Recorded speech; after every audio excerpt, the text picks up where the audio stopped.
नमस्कार दोस्तों, मैं हूं आरजे श्यामवीर सिंह और आज एक नई कहानी के साथ मैं आपके सामने हाजिर हूं। और आज कहानी है एक पवित्र आत्मा की जिसने कई वर्षों तक जंगलों की रक्षा की और अंत में वो जंगल की देवी के नाम से बहुत ही प्रसिद्ध हुई। बात है उत्तराखंड के पिथौरागढ़ की। और वहाँ पिथौरागढ़ के पास में लगभग 45 किलोमीटर दूर एक गांव है। गांव का नाम है लामा खेत। लामा खेत के आसपास बहुत कीमती जंगल है जिसमें सागवान और चंदन के बहुत सारे वृक्ष होते हैं। और उस जंगल में जो कीमती वृक्ष हैं उनको काटने के लिए जो तिब्बत और नेपाल की साइड से कुछ जंगल के दुश्मन आते थे रात को और उन पेड़ों को काट के ले जाया करते थे। क्योंकि उस समय अंग्रेजी शासन था, तो अंग्रेज़ों ने उस जंगल को बचाने के लिए एक अंग्रेज ऑफिसर को भेजा और मुख्यालय बनाया गया उसका लामा खेत गाँव के अंदर। अंग्रेज ऑफिसर अपने परिवार के साथ उस गांव में गया और फिर उसने जो जंगल था बहुत बड़ा एरिया, उसकी रक्षा के लिए उन गांव वालों को वहाँ चौकियाँ बनवा करके नियुक्त कर दिया। क्योंकि जंगल में रास्ते नहीं होते हैं और पहुँचने में आने जाने में समय बहुत खर्च हो जाता है, रोज़ाना आना जाना संभव नहीं था। इसीलिए गांव वाले राशन पानी लेकर अपने परिवार के साथ में उन चौकियों पर चले जाते थे और कई महीनों तक वहाँ रहते थे और फिर वापस गांव आ जाते थे। ये सिलसिला चल रहा था। क्योंकि वो अंग्रेज ऑफिसर नया नया आया था, उसको ज़्यादा कुछ उस गांव के बारे में और लोगों के बारे में कुछ पता नहीं था। एक दिन अचानक रात को उसके घर के दरवाजे पर कोई आता है। दरवाज़ा खटखटाता है क्योंकि उसके आसपास सिक्योरिटी गार्ड थे। सिक्योरिटी गार्ड जाग जाते हैं, पूछते हैं भाई क्या काम है बताइए। तो एक महिला नज़र आती है। महिला कहती है कि मुझे आपके साहब से मिलना है। सिक्योरिटी गार्ड साहब को जगाते हैं कि एक इतनी रात गई, एक महिला आपसे मिलना चाहती है। वो अंग्रेज ऑफिसर चक्कर में पड़ जाता है कि भाई इतनी रात गए, यहाँ कौन आ गया मुझसे मिलने, मुझे तो कोई यहाँ जानता नहीं है, मैं नया आया हूँ। खैर वो बाहर आता है, तैयार होकर के बाहर वो महिला खड़ी थी और बस महिला ये कहती है कि यहाँ से 1.5 किलोमीटर दूर नदी पार में कुछ जंगल के लुटेरे जंगल काट रहे हैं। सूचना देकर और वो चली जाती है, ना नाम बताया ना ज़्यादा बात की। जो सिक्योरिटी ऑफिसर था वो फॉरेस्ट ऑफिसर वो तुरंत अपने गार्डों को भेजता है और गार्ड उस नदी के पार जाते हैं तो वहाँ बहुत सारे लुटेरे थे और जो जंगल काट रहे थे। सिक्योरिटी गार्ड उनको पकड़ के और मुख्यालय पे लाते हैं। ये पहली बार हुआ था उन जो जंगल के लुटेरे पकड़े गए थे। खैर लुटेरों को जेल भेज दिया जाता है और समय फिर वापस चलना शुरू कर देता है। फिर एक दिन अचानक वही घटना दोहराई जाती है। रात को वही महिला आती है और फॉरेस्ट ऑफिसर्स को कहती है कि वहाँ पर इतनी दूरी पर कोई जंगल काट रहा है। और वहाँ से सिक्योरिटी गार्ड जाते हैं और उसको घेर लेते हैं और उनको फिर से लुटेरों को पकड़ लेते हैं। बहुत सारे लुटेरे पकड़े जा रहे थे। जो लुटेरे थे जो बाहर के थे अब आने की हिम्मत नहीं कर रहे थे, आते थे इक्का दुक्का।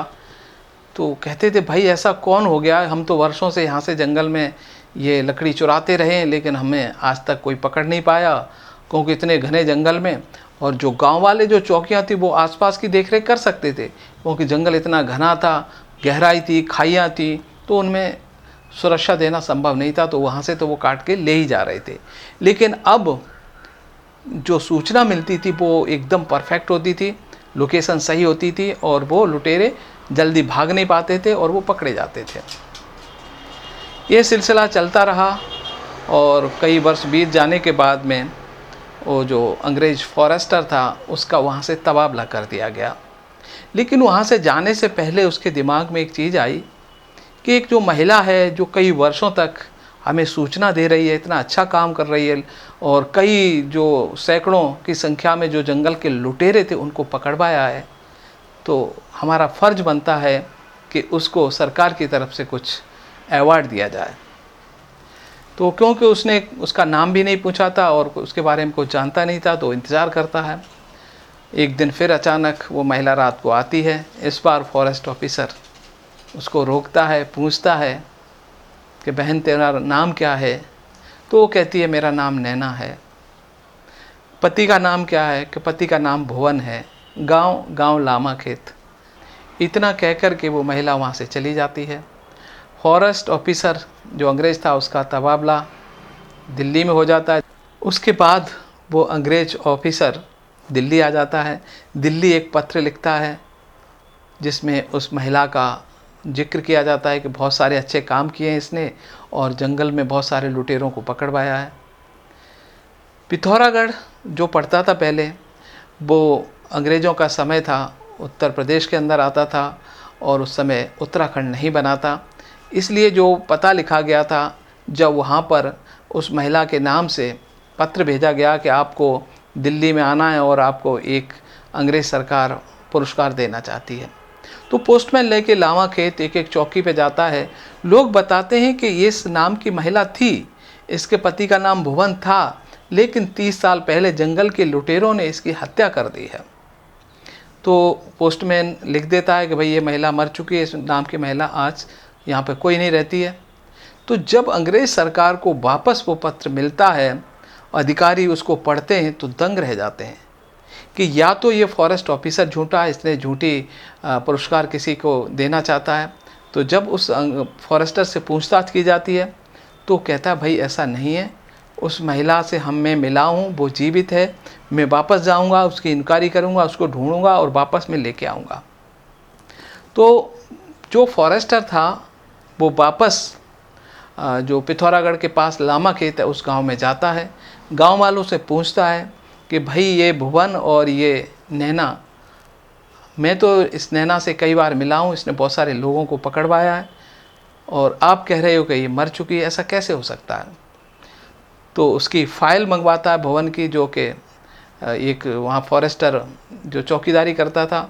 तो उसकी फ़ाइल जब पढ़ता है तो दंग रह जाता है कि ये क्या हुआ, ये कैसे हो सकता है। फाइल में पूरी स्टोरी लिखी हुई थी कि किस प्रकार से उसकी हत्या जंगल के अंदर जंगल के लुटेरों ने की थी। हुआ ये था कि एक दिन जंगल के लुटेरों ने उस चौकी पर धावा बोल दिया था, क्योंकि वो महिला और वो पुरुष अच्छा काम करते थे और जंगल में कोई भी हलचल होती थी तो तुरंत सूचना वो कंट्रोल रूम को देते थे। क्योंकि उस समय जो कहते हैं कि टेलीफोन या वायरलेस की सुविधा नहीं थी, तो पैदल जाना पड़ता था। दूसरे जो चौकीदार थे उनको वहाँ तक पहुँचना संभव नहीं था, क्योंकि जंगल में जब कंट्रोल रूम तक पैदल जाएंगे तो बहुत देर हो जाएगी, तब तक वो भाग जाएंगे, कई घंटे लग जाते थे और वहाँ से सहायता मिलेगी तो पकड़ना बड़ा मुश्किल होता था।